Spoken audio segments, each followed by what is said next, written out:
Alors, je m'appelle Frédéric Sichoki, j'ai 42 ans, je suis pacsé, j'ai 2 enfants, j'habite Saint-Médard-en-Jalles, en périphérie bordelaise. Et Vincent Cuisset, 46 ans, je suis fondateur et co-dirigeant de VDLV avec mon associé Charles Perron. Je commence ? Allez. Allez.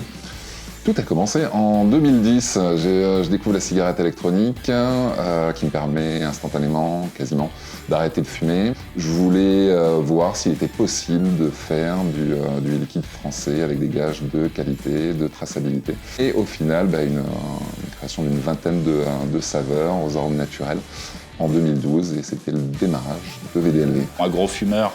Je me suis intéressé au produit, j'ai creusé le sujet et j'ai décidé, en fait, en voyant ce produit se propager et la force de ce produit-là, de créer une société au début, en fait, grossiste en matériel et en liquide. Et du coup, j'ai rencontré, moi, Vincent à cette occasion-là.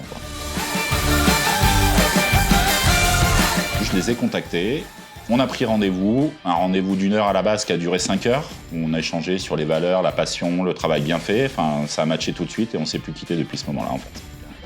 J'ai rien à rajouter, il a tout dit. Je peux pas. Oui, ça c'est bien. Alors moi, il m'a fallu beaucoup de temps, confiance. Alors moi, j'en ai un pour caractériser Fred, et je dirais alacrité. Et tu me demandes même pas ce que c'est positif, non, j'en ai rien à négatif. foutre, Ok, très je bien. pars du principe que ça te fait plaisir d'avoir trouvé ce mot. Donc je ne rajouterai Je te laisserai chercher. Ouais, j'ai cherché dans Google tout à l'heure. Moi, pour définir Vincent, c'est le Daft Punk de la vape. Parce que présent depuis longtemps, mais plus à l'aise en fait devant un clavier ou un stylo que devant une caméra. Alors. Faut pas que je me penche en avant, on va voir, j'ai plus de cheveux.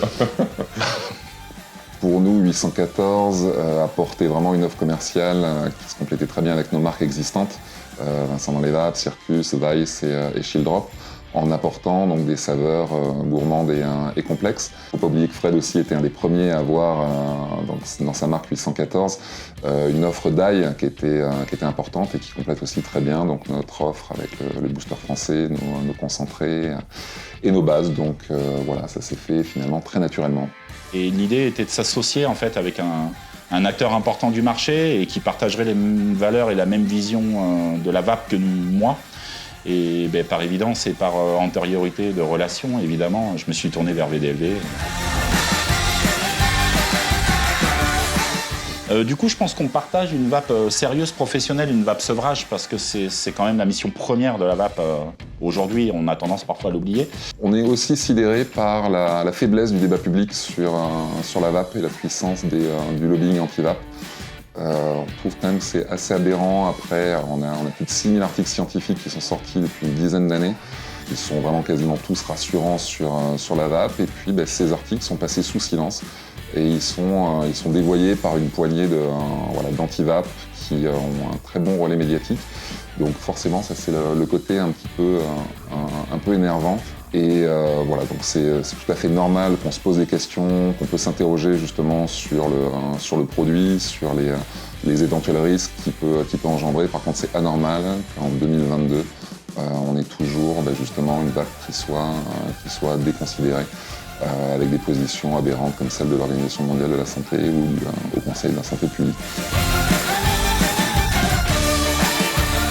Pour moi, c'est la démonstration que quand VDLV passe des messages, par exemple, sur le booster français, en disant qu'on fait travailler, qu'on préserve la filière des tabaculteurs français, des tabaculteurs locaux pour créer de la nicotine vapologique, c'est pas des paroles en l'air, c'est pas des messages marketing. Et aujourd'hui, préserver la vape indépendante française et les structures qui sont sur ce marché-là, en fait, c'en est la démonstration.